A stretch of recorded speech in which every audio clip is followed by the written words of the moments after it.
Meus irmãos, muita paz.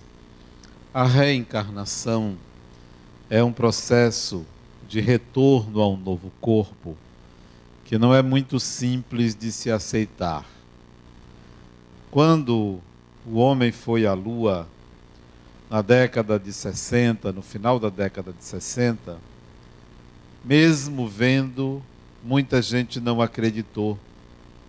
E ainda há pessoas que duvidam, ainda existem os incrédulos. Imagine se, para ir ali, a um pequeno corpo celeste, satélite da Terra, há quem duvide que o ser humano possa ir. Imagine a respeito da reencarnação. Não é simples. Quando muito se vê, são pessoas que acreditam filosoficamente, doutrinariamente, porque responde a uma série de dúvidas, porque justifica desigualdades, porque acredita que pelas suas capacidades, competências, pela genialidade de alguns, só pode vir de outras vidas, até mesmo pelas doenças, pelas malformações, pelos processos congênitos. A reencarnação, então, é utilizada como justificativa. Mas isso não é o bastante. Isso não resolve o para que reencarnar, o como utilizarmos a reencarnação.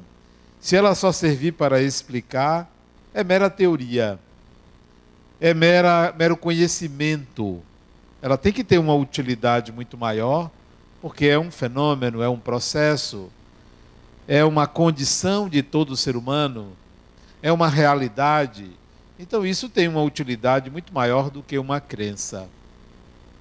O que fazer, então, com a reencarnação?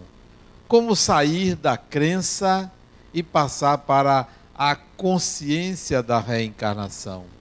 Como integrar essa consciência no dia a dia, na vida humana?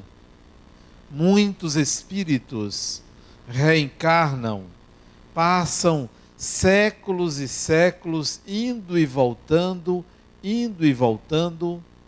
sem a consciência do porquê estão aqui, do para quê, sem perceber que a vida se renova, que renascem exatamente para dar continuidade a um processo de desenvolvimento, de aperfeiçoamento, de crescimento e de encontro consigo mesmo.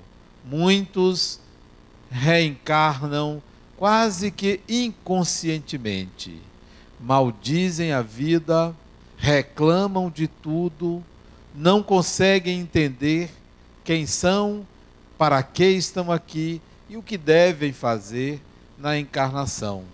Muitos são espíritos, e eu noto isso na minha convivência, noto isso inclusive no meu trabalho profissional. Muitos são espíritos inteligentes, lúcidos, pessoas com uma capacidade, com um conhecimento acima da média, mas são pessoas ruins, são pessoas más, são pessoas caóticas, atrapalhadas na vida, não entendem que falta algo a mais para se desvencilharem dessa roda das reencarnações.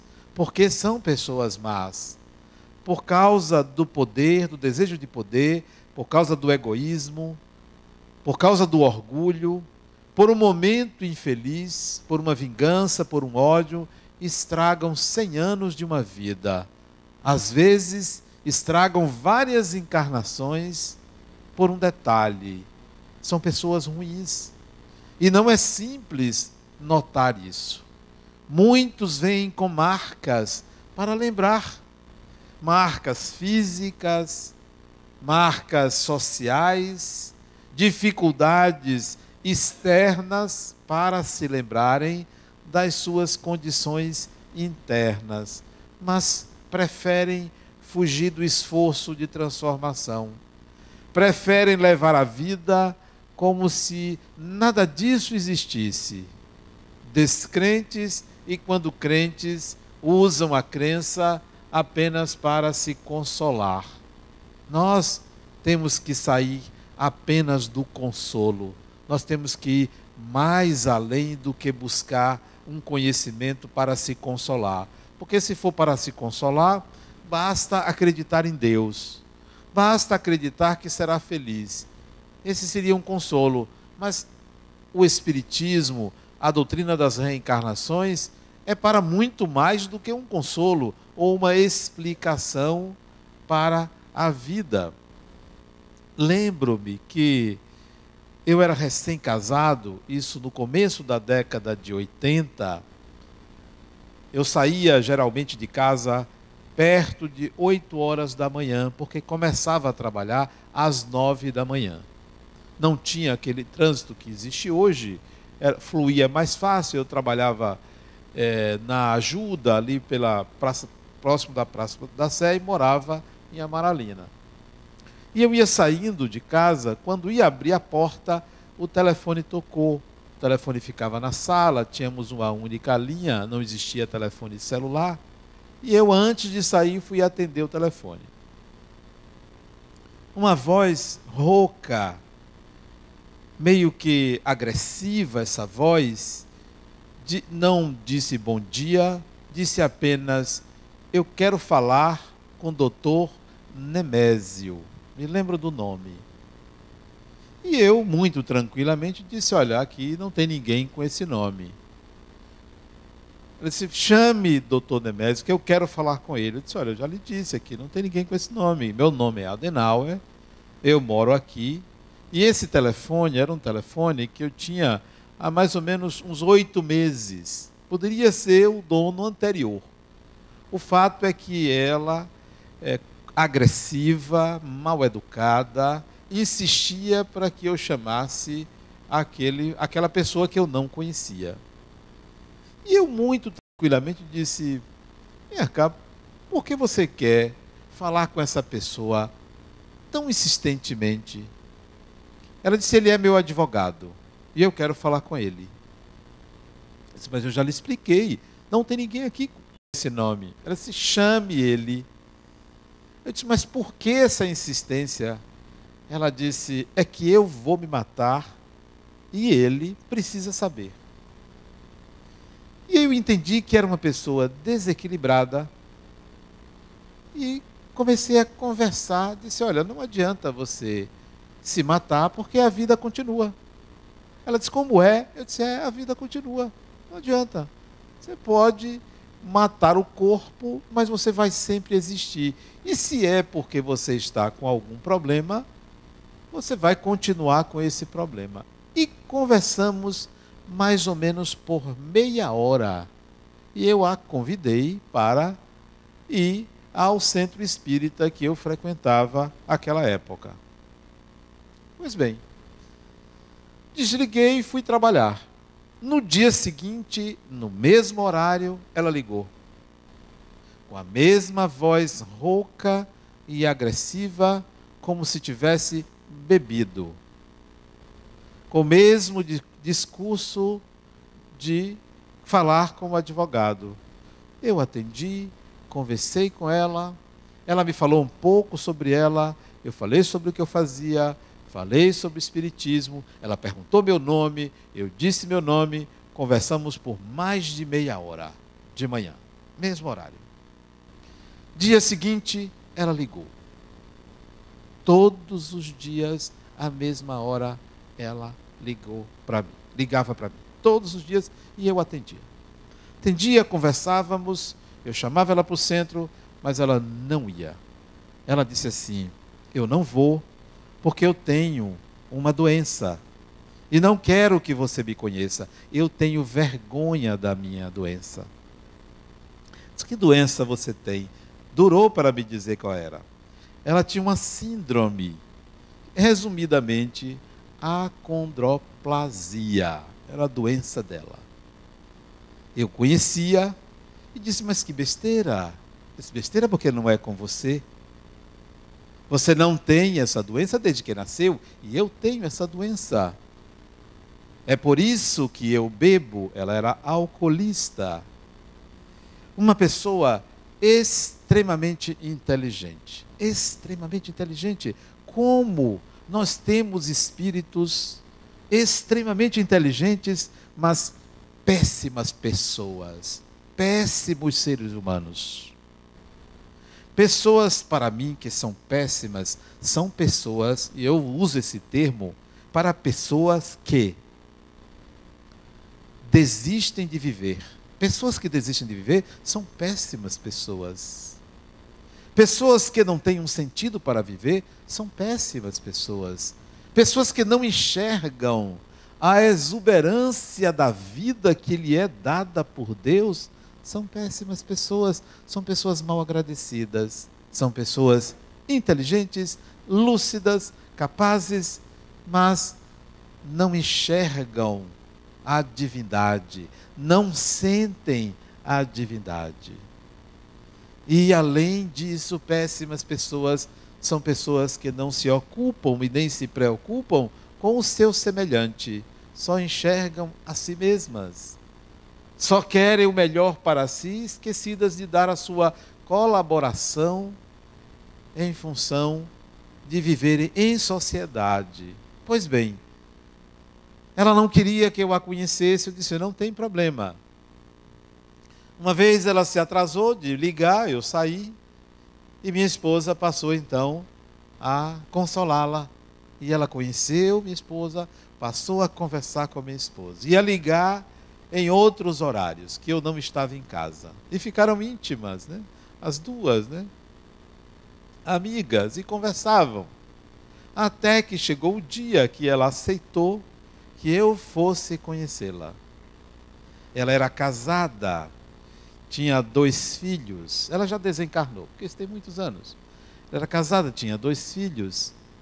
E eu marquei para conhecê-la, sob o argumento de que eu iria à casa dela para fazer um evangelho no lar. E fui. Ela chamou filhos, os 2 filhos, o marido, netos, vizinhos, conhecidos, parentes, para este evangelho no apartamento que ela morava, ali na Barra. E foi uma reunião muito grande. Foi mais uma palestra do que um evangelho. Foi um encontro sensacional. Ela era alta funcionária pública, foi afastada do trabalho disciplinarmente por conta do alcoolismo e da descompensação dela no ambiente de trabalho. Ela estava afastada. Queria morrer porque não tinha mais sentido a vida dela, materialista. E eu comecei a colocar para ela que ela precisava voltar a viver e a razão por que ela deveria voltar a viver. Ela aceitou, fez um tratamento em São Paulo contra o alcoolismo, foi reintegrada ao serviço, passou por uma junta médica, foi reintegrada ao serviço público, voltou a trabalhar até aposentar-se e desencarnou. E eu me lembro dela, sempre vem à minha mente a figura dela, a pessoa dela, o quanto ela era uma pessoa prepotente, arrogante. E eu digo isso a vocês, porque não é porque a pessoa desencarnou que a gente não pode dizer o que a pessoa é, porque era assim mesmo. Pode ser até que tenha mudado, mas ela era prepotente, arrogante, mandona, ditadora. Por isso que ela retornou com a síndrome, por isso que ela retornou doente. Muitos dos nossos males físicos decorrem de processos psicológicos, de traços da personalidade, de formas de ser que a gente não se dá conta que esta maneira de ser, com o tempo, vai se fixando no nosso perispírito e vai alterar o próximo corpo físico da encarnação seguinte. Pessoas altamente prepotentes e arrogantes virão com dificuldades diversas, não só de aceitação, como de estigmas físicos que estarão presentes para que a pessoa tenha algum grau de consciência sobre quem elas são. Vejo espíritos que reencarnam com processos físicos difíceis, com doenças graves, não se dão conta que são decorrentes essas doenças de processos psicológicos. Ficam buscando apenas a cura física sem curar a alma. E a cura da alma não vem simplesmente com a adoção de uma religião, com um passe que você toma, com a crença que você porventura tenha. Não, a cura da alma não é uma conversão religiosa. E muita gente confunde conversão religiosa com transformação. Conversão religiosa é: eu acreditava numa coisa, agora eu acredito em outra. Ou eu não acreditava em nada, eu passei a acreditar. Isso é conversão religiosa. Muita gente que cometeu delitos, crimes, se converte. São convertidos, mas não se transformaram. Conversão religiosa, ou conversão, de uma forma geral, é quando morre o pai ou morre a mãe, a pessoa muda. Mudou, converteu-se. Eu agora sou outra pessoa. Sim, isso não é transformação, isso é conversão. Transformação, você precisa viver experiências que integrem habilidades, novas formas de perceber, novas formas de ser, de fazer, novas atitudes. Bom, isto é transformação. Mas porque você passou a acreditar em algo diferente que antes você não acreditava, isso não é evolução, isso não é transformação, isso é conversão. Muitos se convertem, muitos passam a ter essas crenças, buscam a cura do corpo, buscam uma religião, tornam-se adeptos, mas não se transformam, se convertem, são convertidos, como aconteceu com Saulo de Tarso. Saulo de Tarso se converteu ao cristianismo. Ele tinha uma atitude, ele tinha um senhor, ele era adepto do judaísmo, passou a ser adepto do Cristo. Ele se converteu. A transformação só veio muitos anos depois, ou séculos depois, quando ele passou a fazer um papel de renovação no próprio cristianismo. Então, a transformação vem depois. É preciso que a gente verifique se nós somos convertidos ou se estamos num processo de autotransformação, porque a conversão, ela é perigosa. Ela é perigosa. O convertido pode ser fundamentalista. O convertido pode ser radical. O convertido pode ser alguém que exclua o outro, e não alguém que aceite, que integre, que respeite, que administre a diversidade. Então, a conversão, ela é perigosa. Cada espírito retorna com uma gama imensa de coisas a aprender, com uma gama imensa de processos a resolver. Não renasce para sofrer, não renasce para ser punido, mas para aprender, porque a nova experiência reencarnatória é sempre algo diferente, é sempre algo que possibilite ao espírito o novo. Eu hoje saía do meu consultório, hoje de manhã, atendi até às 11 horas, depois fui fazer algumas coisas, aqui perto, e observei o estacionamento de carros na frente do meu consultório. E me lembrei que há um século atrás, na encarnação anterior, eu não via isso. Não tinha carro. Eu não tinha carro. Não existia carro na cidade que eu morava. E hoje eu reencarno, sou o mesmo espírito, tem carros. Os processos são outros.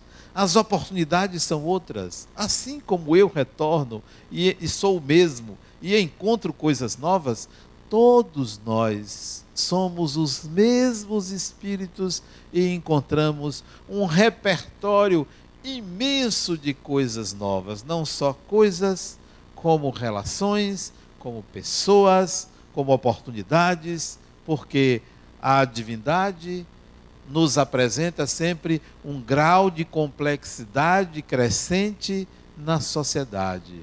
Mas nós ficamos olhando para trás, olhando para o próprio umbigo, com medo de fazer as coisas, com medo de sofrer, com medo de ser punido, com medo de fazer N coisas e interpretando os males do corpo como processos punitivos, preocupados demasiadamente com o corpo. Eu já disse, vocês que têm algum problema de saúde, entreguem o corpo a quem o conhece.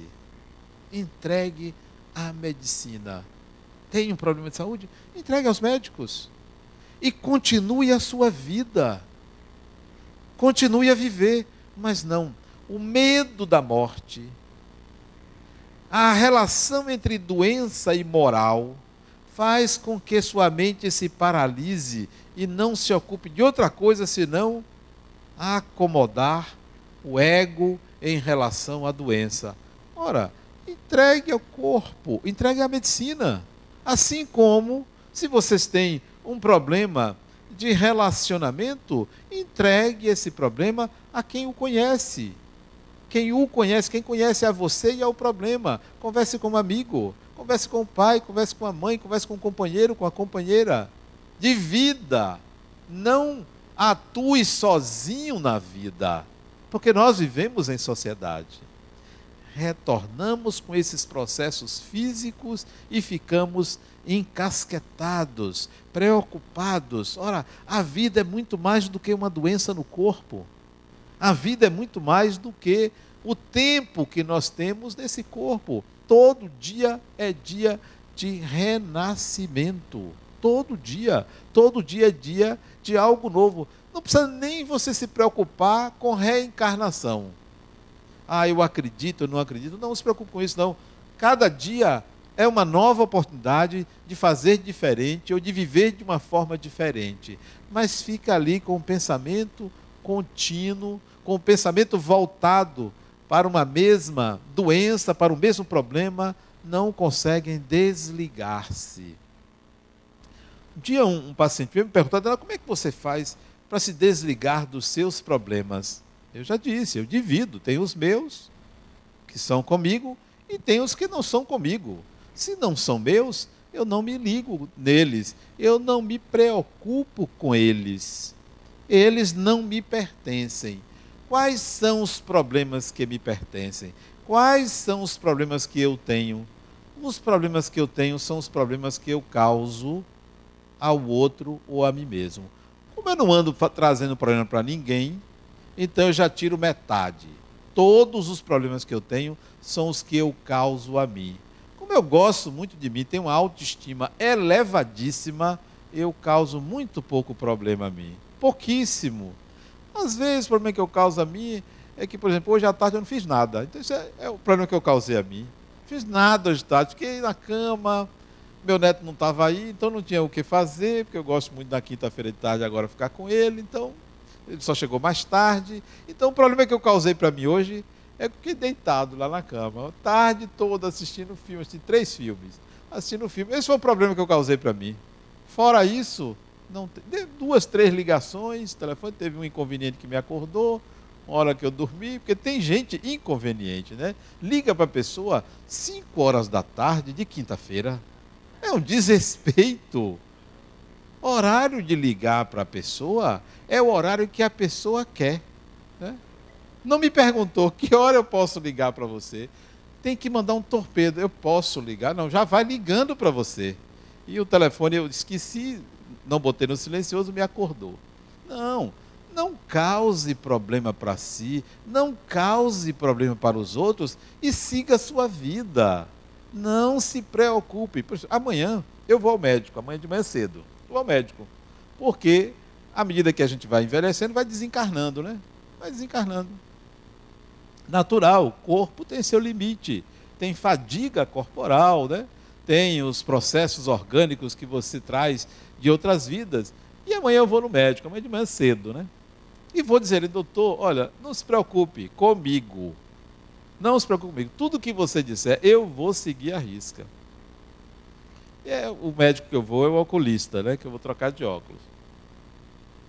E eu já sei o que ele vai dizer. Ele diz, Adenauer, você, tudo que eu sempre disse, eu sei que você vai fazer. Disse, claro, porque você que entende do corpo, não sou eu. Não vou ficar preocupado. Se você disser, olha, você vai ficar cego, eu vou lhe perguntar se existe alguma maneira de não ficar. Se não existir, eu vou me acostumar. Eu vou comprar uma bengala boa, lá da boa, né? Que tem que ser da boa. Não vou me preocupar com isso. Vou seguir todos os protocolos médicos. Se assim, você tem um tumor, sim, opera, não opera, faz o quê? O que é que tem que fazer? Quanto tempo de vida? Eu não vou perguntar quanto tempo de vida, porque isso não pertence ao médico nem a ninguém. Eu vou ficar administrando o corpo. Administrar o corpo. E não se integrar ao corpo como se você fosse ele. A doença do corpo não é a doença da alma. Não é a doença da alma. A doença é do corpo. Os processos da alma são outros. Vi um caso num livro de Ian Stevenson de uma menina que na encarnação anterior ela era homem e foi esquartejado num assalto. Foi esquartejado. Na encarnação seguinte, ela veio com as marcas do esquartejamento. Por quê? Porque no momento da morte fixou a imagem do esquartejamento. Vai para a encarnação seguinte.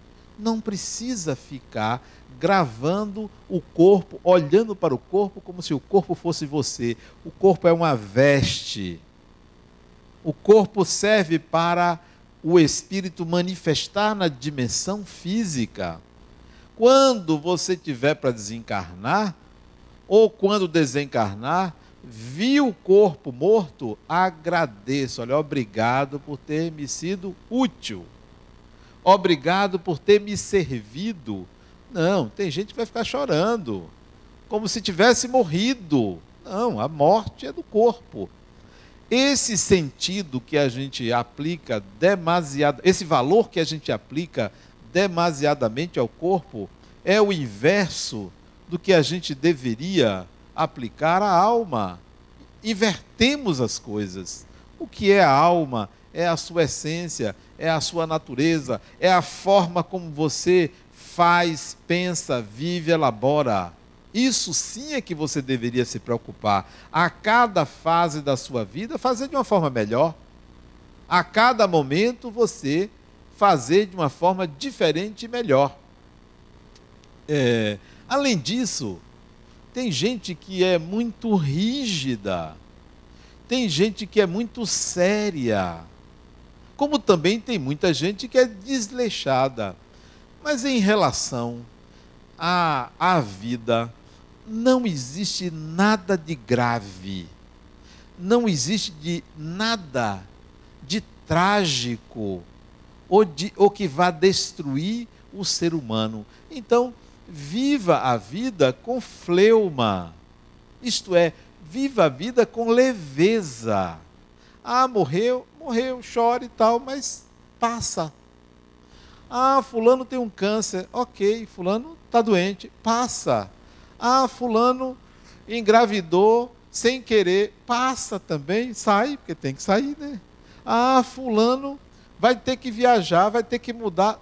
Tudo isso tem que ser encarado com leveza. Todos os problemas, o mais grave que for, tem que ser encarado com leveza. Porque nada, absolutamente nada que atinge o ser humano é para a sua destruição. Então, isso passa. E a gente tem que ir adiante e não ficar preocupado com tudo e com todos. Ah, mas eu estou sem dinheiro, estou desempregado, não tenho dinheiro para nada, para comer, vou ter que pedir. Sim, vá para a rua pedir, eu acho que é denegrir, mas você podia ter mais paciência, tal, peça aos amigos. Ah, mas isso é muito sério, isso é muito grave. Sim, mas isso passa também. Um dia você vai se recuperar, um dia você vai mudar, um dia você vai ser feliz.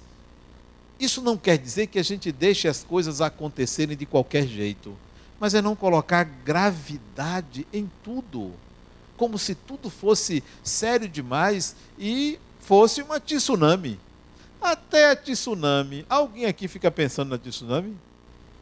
Aquela lá que morreram na década de 90, 250 mil pessoas, a gente continua chorando, passa.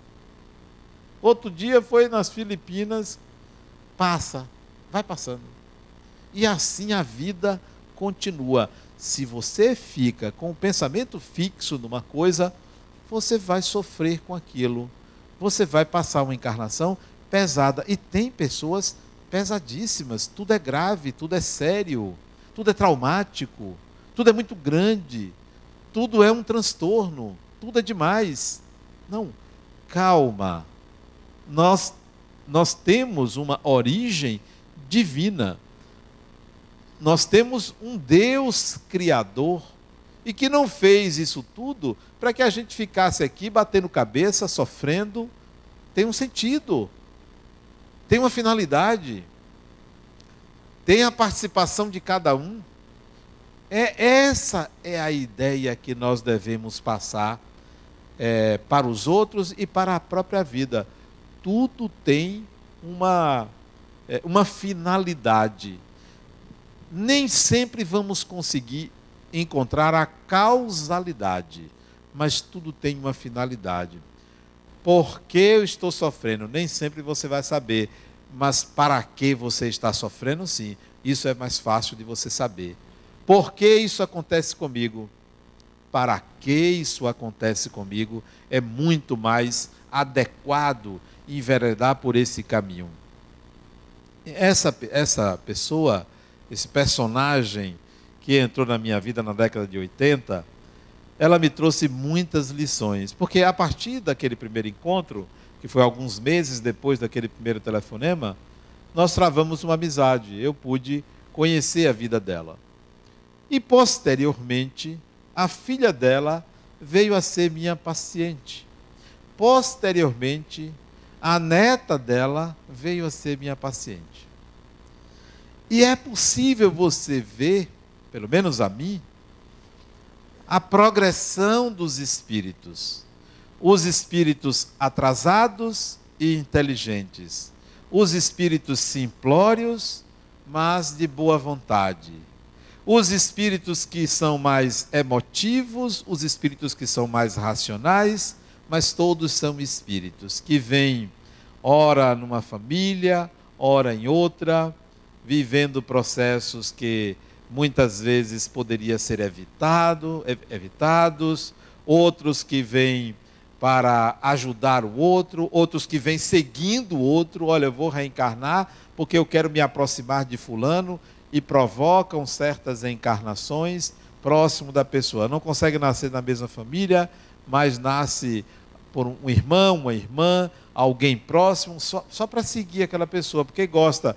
Porque são pessoas, às vezes, solitárias. Não tem a quem se ligar, procura o mais simpático ou que lhe deu a melhor atenção e se aproxima para reencarnar. Isso porque não consolidam uma família. Isso porque não são capazes de formar uma família, de agregar pessoas. E na encarnação vem procurando alguém a quem se ligar. O processo reencarnatório não é para a gente tomar consciência da encarnação. A gente fica querendo saber quem eu fui na vida passada, o que eu fiz, onde vivi, onde nasci. Isso não tem a menor relevância. O mais importante é você saber que você é você mesmo. É o mesmo espírito. E que a cada dia você tem que nascer de novo. A cada dia. Não pode uma pessoa ficar da mesma maneira de um dia para o outro. Porque o dia é sempre novo. É sempre uma lição diferente a ser feita, a ser aprendida. É sempre algo novo. Se você se fixa ali, você pode sair perdendo, passar 2, 3, 4 séculos atrasando-se, podendo se adiantar. A semana passada foi a confraternização dos profissionais da clínica que eu trabalho e que todo mundo se apresentava, né? E eu me apresentei, olha, eu sou Adenal, é psicólogo, trabalho aqui na clínica atendendo adultos, pronto. Aí uma pessoa disse assim, só isso? Né? Pensou que eu ia dizer mais coisas sobre mim. Claro que tem, mas a minha vaidade não permite que eu fique divulgando. Não permite, minha vaidade. Ela disse, eu posso dizer alguma coisa sobre você aqui para todo mundo? Tinha umas 30 pessoas. Eu disse, claro, pode dizer. Agora, preferencialmente, virtudes, né? Não diga... Porque tem gente que aproveita para falar mal do outro, né? Para fazer uma crítica. Tem gente, numa hora dessa, não é para você fazer crítica. Como eu sou uma pessoa que eu sei que eu sou alvo de muitas críticas, eu disse, ó, pelo menos fale alguma coisa boa, viu? Ela disse, Adenal é uma pessoa que tem a habilidade de construir e de desconstruir. E eu gostei desse título, né? A habilidade de desconstruir. Isso soa para mim como uma coisa positiva. O que é a habilidade de desconstruir? É a habilidade de aceitar o novo. Não é de destruir, é de desconstruir, o que é diferente de destruir. A habilidade de desconstruir. Nós precisamos dessa habilidade de aceitar o novo. De velhas concepções serem ultrapassadas, modificadas, ressignificadas, não ficarmos com a mente parada no século passado, no século retrasado. Nós podemos ver isso em certas famílias rígidas, extremamente rígidas, pai ou mãe rígidos, que engessam a mente de seus filhos. Não pode fazer isso, não pode fazer aquilo. E isso pode se perpetuar durante muito tempo e que o espírito fica prisioneiro de uma concepção que não lhe pertence, pertence aos pais, aos avós, aos bisavós, a Pedro Álvares Cabral. E o espírito ali pensando da mesma forma. Eu recebi anteontem o convite de casamento de minha filha. Minha filha vai se casar em abril, 2 dias depois do meu aniversário. Vai se casar aqui em Salvador. Ela mora em São Paulo. Mandou o convite para eu dar uma opinião. 2 convites para eu dar uma opinião. O que eu achava? Qual dos 2 era o melhor? E para eu olhar o português. Estava tudo certinho, os nomes. Aí eu disse, minha filha, está ótimo, qualquer um que você escolher, só está faltando um nome no convite que você esqueceu de botar. No convite de casamento, você esqueceu de botar o nome. Mas que nome, meu pai? O nome de sua filha. Você vai se casar e não convida sua filha, não coloca a sua filha como alguém que está nos convidando para o seu casamento. Ela disse, meu pai, tinha que ser você. Aí ela botou o nome da filha, de meses, a filha vai fazer 1 mês agora. Que dia é, meu Deus? Amanhã vai fazer um mês. E ele disse, você tem que botar o nome da sua filha. Você, o noivo, que não é noivo, é o companheiro, né? Você, o companheiro, e a filha convidando todo mundo para o casamento. Isso tem que ser você, meu pai. Sabem por quê? Porque aquela ideia de casamento tradicional já acabou. Os noivos já se experimentam 200 anos antes da cerimônia, não é 2 dias, não, 200 anos antes da cerimônia, já acabou. Outro dia uma paciente me disse, Adenauer, eu tenho 28 anos e meu pai não permite que meu namorado durma lá em casa. Ele pensa que eu sou o quê? Né? Eu disse, ó, não é o que ele pensa. É você que não rompeu essas barreiras. É você que não conquistou e aceita ainda um sistema arcaico. Mas isso não é só em relação a sexo, não é. O conservadorismo não é só em relação a sexo. É em relação a tudo. Em relação a tudo. Mentes rígidas, que não renascem, que não se renovam, que não desconstroem sistemas arcaicos de viver, modos de viver que não têm o menor sentido. Ontem eu fui no shopping e peguei um elevador. Estava cansado, tem que subir 3 pavimentos, né, da última garagem dela, disse, eu vou de elevador. Geralmente eu vou a pé. 3 andares dá para você ir a pé, né, para exercitar. Mas quando entrei, tinha um sujeito gordo dentro do elevador, que eu acho que metade do elevador era ocupado com a aura dele. Porque pessoas gordas têm uma aura gorda. Quando eu entrei no elevador, dei vontade de rir, porque ele era gordo demais, né? Dei vontade de rir, mas eu tenho que dizer alguma coisa para esse sujeito. Aí eu entrei, todo gordo sua muito, não sei se você já notou, né? O gordo ele fica suando, né? Porque para ele andar, ele tem um esforço grande, fica o suor na testa. Aí eu disse assim, tá calor, né? Aí ele disse, eu disse, também, não é? Ele olhou assim para mim, eu dei uma risadinha, ele deu uma risadinha e saí. Olha, essa convenção de você entrar no elevador e ficar igual a múmia, não fala, não é para mim. Eu sempre procuro um jeito de falar, até se tiver um cachorro eu falo. Vou falar em cachorro, há muitos anos atrás eu estava na Suíça, fui fazer umas palestras na Suíça, acho que é a primeira vez que eu fui na Suíça, isso no começo dos anos 90, primeira vez que eu fui fazer palestra na Suíça. Encantado com a Suíça, né? Adoro a Suíça, primeira vez. Aí eu peguei um trem em Zurique, um trem urbano em Zurique. Entrei e eu doido para falar com alguém, né? E o suíço, ele parece que não sabe olhar para o lado, ele só olha para frente, né? Não cumprimenta, eles são muito educados, mas não são afetivos como nós brasileiros somos, né? Nós invadimos uns a vida dos outros, né? E eu estava na Suíça, mas eu já tinha passado por Portugal, pela Espanha, pela França e estava na Suíça.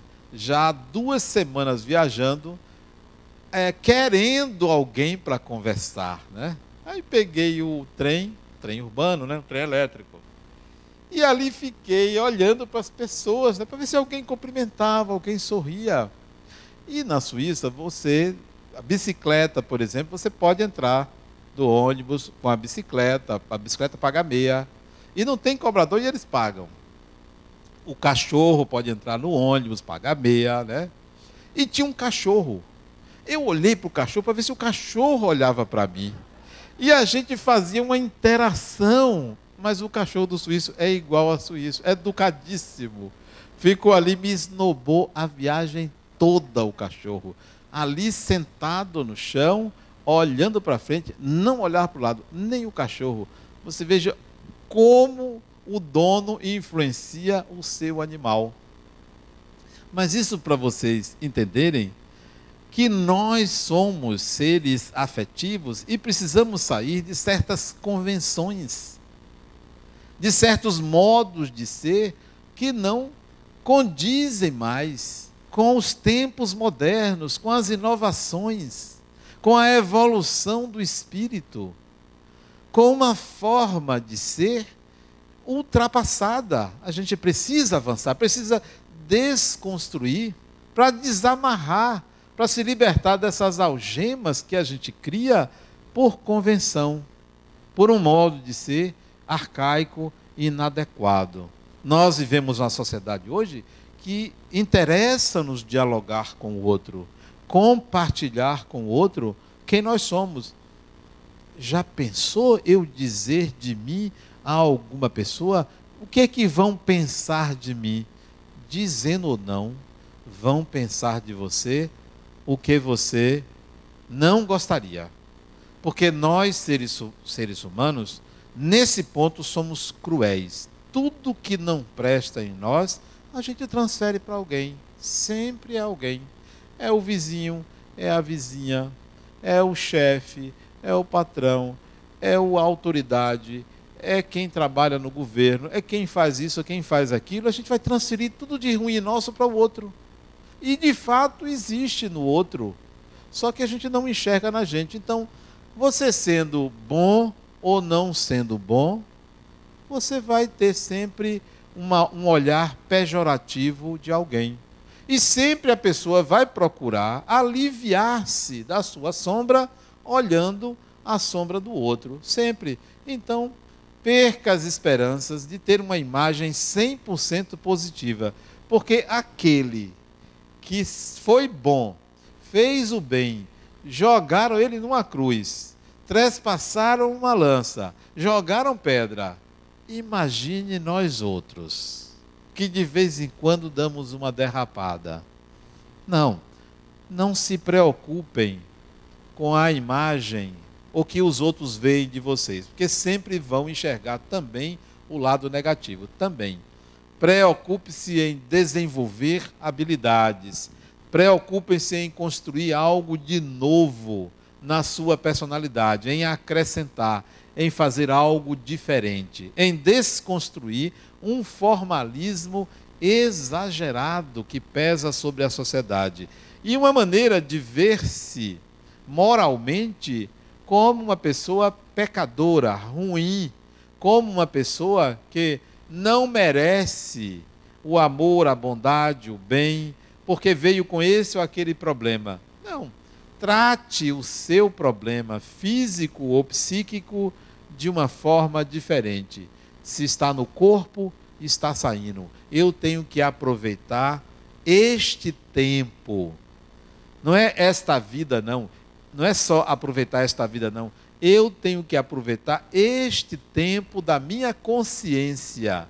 Eu tenho que aproveitar o aqui e agora da minha consciência. Aproveitar para quê? Para me desenvolver. Aproveitar para quê? Para ser feliz. Aproveitar para fazer coisas que eu não tinha coragem de fazer. Aproveitar para criar oportunidades novas, de experiências diferentes na minha vida. Aproveitar para conversar com alguém sobre coisas que eu jamais falaria com uma pessoa. Aproveitar para deixar de me esconder da vida, porque tem muita gente que se esconde da vida como se fosse possível alguém se esconder. Ninguém se esconde de ninguém. Ninguém pode, ninguém conseguiria ficar omisso numa encarnação e ninguém fosse capaz de lhe enxergar. Primeiro que os espíritos veem os seus pensamentos. Os que estão no mesmo nível de evolução de você, veem seus pensamentos. Sabe tudo sobre você, inclusive aquilo. Imagine, sabe? E são pessoas. O que é que um ser humano pode fazer que não seja humano?